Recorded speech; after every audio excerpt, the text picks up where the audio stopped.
This bank is solvent. It has more assets than it does liabilities. So if it has enough time, it will be able to pay back all of its liabilities. But if all of these people all of a sudden come in and want not just 500 gold pieces, if they want 600 gold pieces, right? They're owed actually 700. So if they want 600 gold pieces, all of a sudden everyone is going to lose confidence in the system. These people probably, if they're not able to get that, they're probably going to want all their money back. So then all of these liabilities are going to come due. And then maybe the bank is going to have to try to sell these assets, these loans to someone else, or maybe try to collect from someone. But as you can imagine, it's a whole, it's a big mess, and the whole system which is dependent on confidence will just start to crumble. But anyway, the initial question is, what is the limit to how much you can expand the asset and the liability side of the balance sheet just by creating these loans and these deposit accounts? And that limit is driven by the reserve ratio, whatever the regulators set. Anyway, I'll see you in the next video. Let's talk a little bit more about reserve ratio requirements, and then if I have time, I want to introduce another almost related and often confused topic, and that is leverage. So let's do reserve ratio requirement. And let's say in whatever jurisdiction or world that I live in, that requirement is 10%.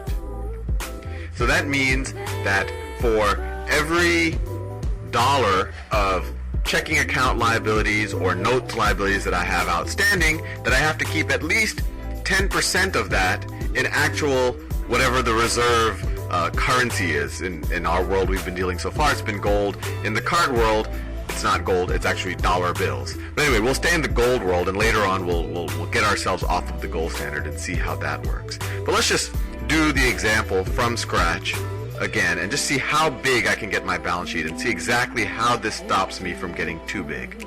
So I have my bank like I always did. Let's say my building is worth 100 gold pieces, and then I capitalize it with another 200 gold pieces.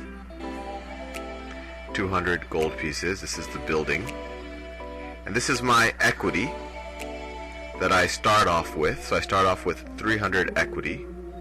300 gold pieces of equity. I should always do the equity in a different color because sometimes it gets confused with the liabilities because they're both on the right hand side.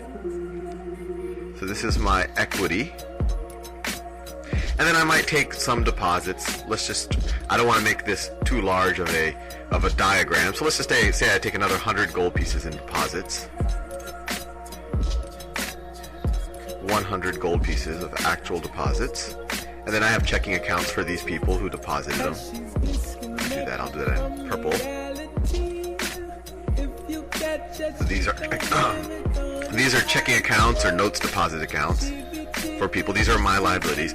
So my question is, if these are all the deposits I have, or this is all of the reserves I have, how much can I lend out, or how much can I expand my balance sheet?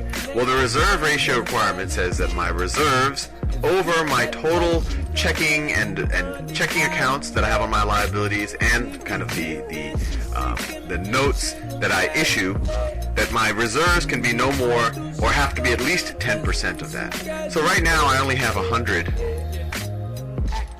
Whoops. I pressed the wrong button. Right now I only have 100 gold pieces of on-demand checking accounts, and I'm not going to worry too much about the notes outstanding right now. They're really the same thing, at least from a balance sheet point of view. And I have 300 gold pieces, so I actually have more reserves than I have on-demand accounts because I've actually pre-capitalized it with some of my initial equity. So how much lending can I do? Well, this requirement says that I can only expand these on-demand accounts so that this is at least 10% of it. This 300 gold pieces is at least 10% of it. Right? These are my actual reserves. So let's think of it this way. 10% has to equal my reserves. I have 300 gold pieces of reserves. 100 from actual deposits, 200 that I actually put in ahead of time to start up my bank. That was my own gold. Over the total amount of, I'll just say demand deposits. I won't worry. It's demand deposits plus banknotes, but we'll keep it simple right now. I think you get the idea. Deposits. So we could do a little bit of math. Let's see, multiply. So we get 10% of the demand deposits have to equal 300, or divide both sides by 0.1, and then you say, well, I could have up to 3,000 gold pieces of demand deposits. So how much could I expand my balance sheet? Well, I could keep making loans until I have 3,000 gold pieces of demand deposits. So I could make, let me start making loans out. So someone has a project where, say 900 gold pieces, they need to build a factory of some time. I say, sure, here you go, 900 gold pieces. I'll draw it a little bit less high than it should be if it would be proportional to that. So 900 loan. And I don't hand that person gold, I just give them a checking account. So it's a 900 checking account. Of course, they're going to use this maybe to write checks to the to their laborers or their contractors, whoever needs to build a factory. And so let's see, how much do I have outstanding right now in terms of demand deposits? I have 900 plus 100. I have 1,000. So I have 2,000 left. So let's say someone has a really big project. They want to build a bridge over the local river or whatever, and they'll charge a toll, and I think that's a pretty good idea because people are very likely to use that bridge. So I'll give out a loan to that person. So I'll give out a 2,000 gold piece loan to that person. 2,000 loan. And then instead of giving him actual gold, I'll just create a checking account for him. I could have actually issued banknotes. Same idea. So 2,000 checking account. And then I'm done. Right? Because what are my total demand deposits? 2,000 plus 900 plus 100. I have 300 in total demand deposits. And actually all of my liabilities at this point are demand deposits. I could have borrowed money in some other way, but I won't worry about that right now.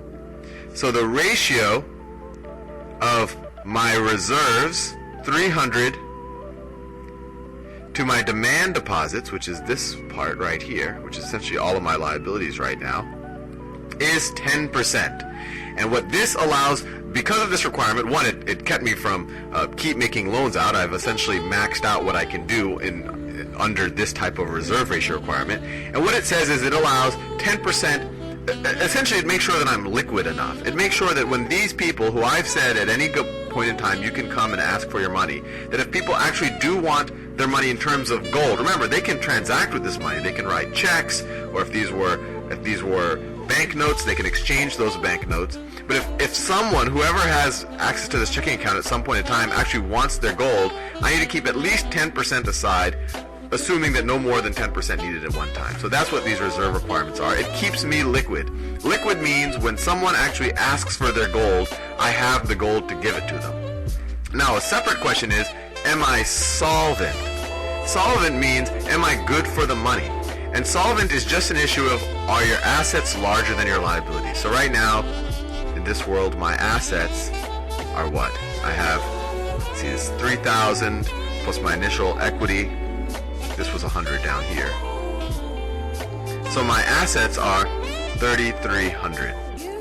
So I'm also solvent. As long as my assets, which are this entire left-hand side of the balance sheet, as long as my assets are bigger than my liabilities, I'm solvent, which means that even if in a world, let's say in a world where for whatever reason people wanted gold again, they come to me and let's say they wanted 400 gold pieces, I would not be liquid in that situation because I do not have 400 gold pieces to immediately give them. So I would have a liquidity problem.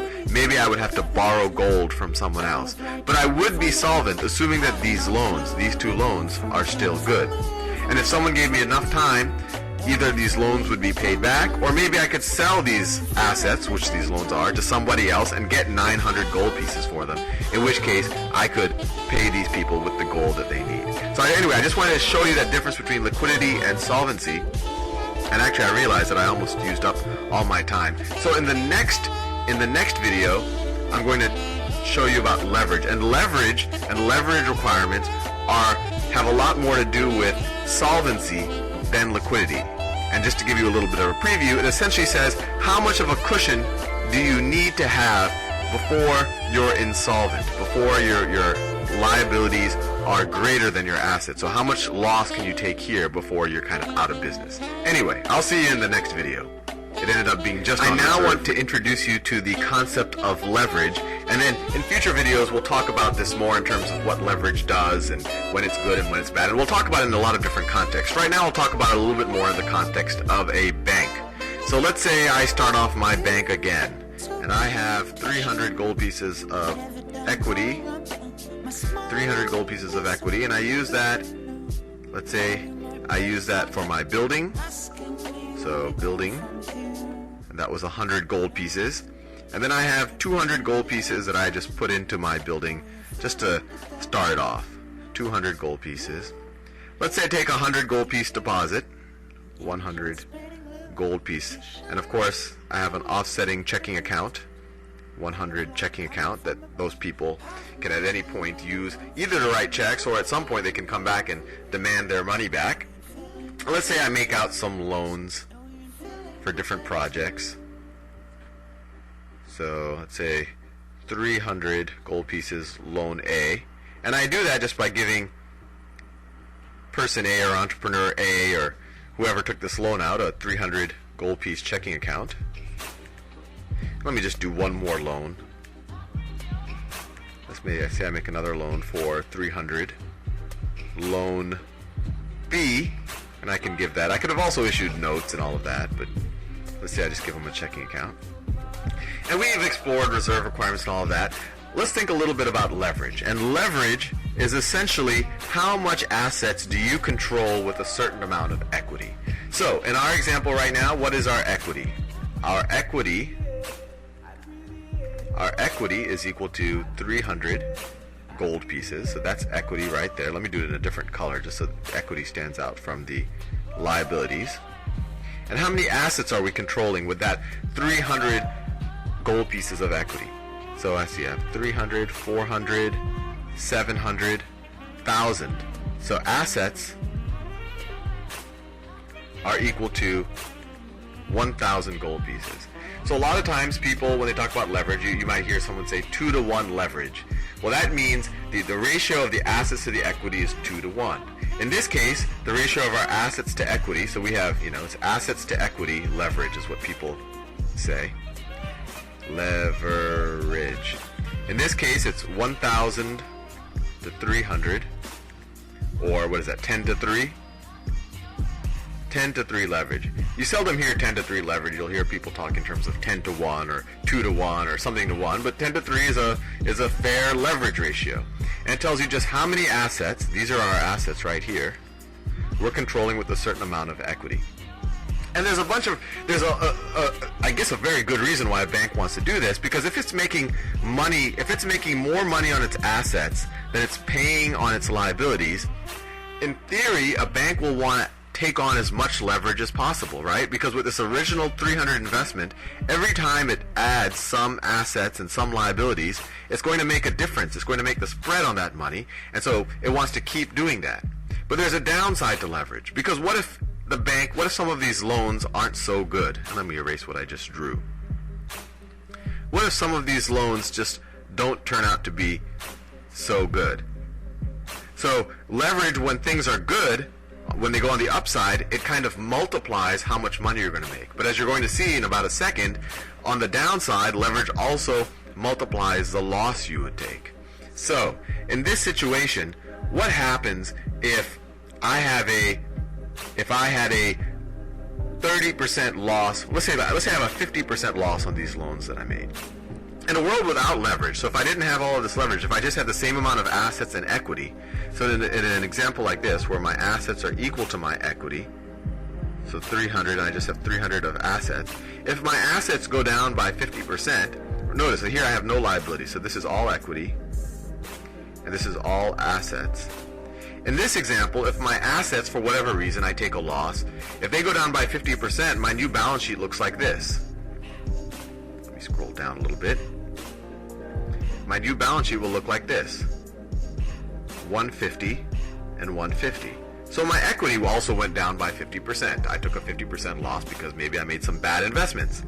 But now that I have leverage, what happens if the value of my assets get written down by, at some point I determined that loan B, they're probably not going to pay up, and loan A maybe won't pay up. So the value of my assets go down by 50%. So I have 1,000 of assets. So essentially I'm writing down my assets by 500.